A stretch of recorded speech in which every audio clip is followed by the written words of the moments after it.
જય શ્રી કૃષ્ણ. જય હો, મંગલમય હો.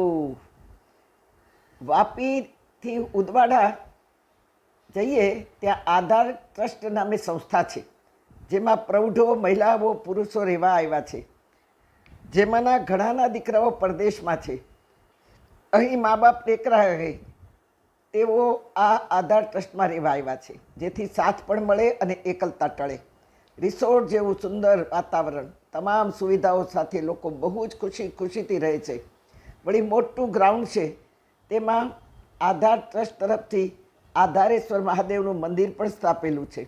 રોજ સાંજે 4 વાગે ચા પાણી પીને બધા જ મોટા હોલમાં ભેગા થાય અને હું ગઈ હોઉં તો મારું પ્રવચન પણ એમાં રાખે.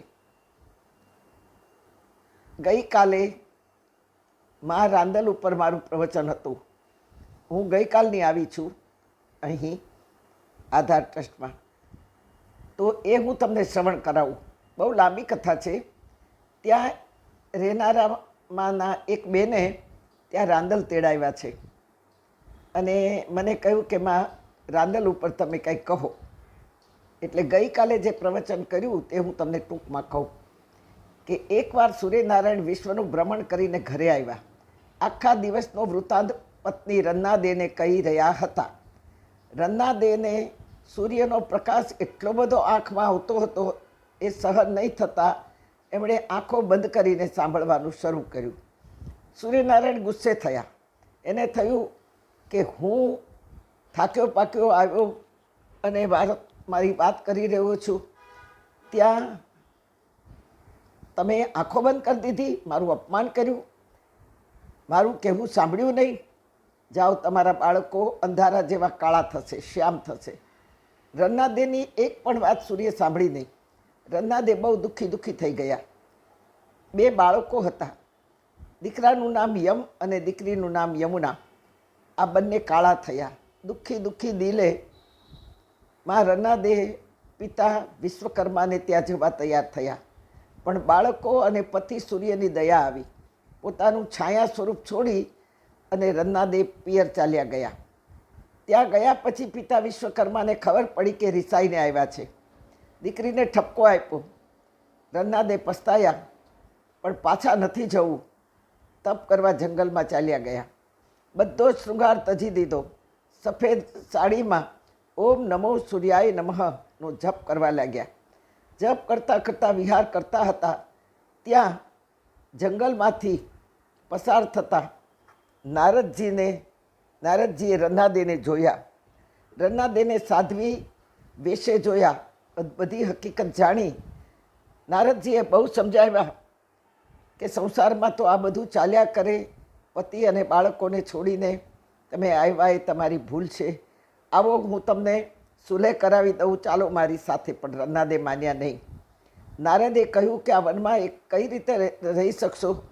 એમાં પણ તમે સ્ત્રી છો, આટલા સુંદર છો અને જંગલમાં એટલા હિંસક પ્રાણીઓ છે, તમે કેમ રહી શકશો? ત્યારે નારદજીએ કહ્યું કે હું તમને ઘોડીના રૂપમાં અહીંયા મૂકીને જાઉં છું. ઘોડીના રૂપમાં રહો. રન્નાદેને સુંદર ઘોડીનું સ્વરૂપ ધારણ કરાવ્યું નારદજીએ. જાઓ, હવે નિષ્ફિકર થઈને જંગલમાં વિચરણ કરો. નારદજી રવાના થયા. રન્નાદેનું તપ શરૂ થયું.